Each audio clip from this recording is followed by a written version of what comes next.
So our system is first to relax the muscles.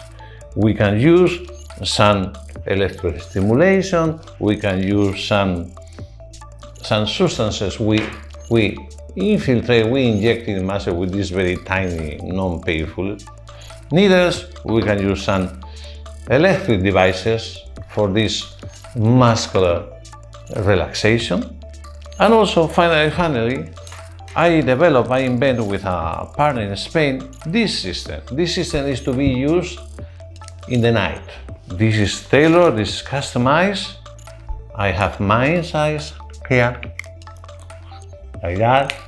And what makes this system in the upper and lower jaw is to pull the jaw down forward. Automatically, thanks to this hinge, then we can graduate the position of the jaw, then we open the pus for the air. We cannot clench, of course, and also we distend all these face, also named masticatory muscles.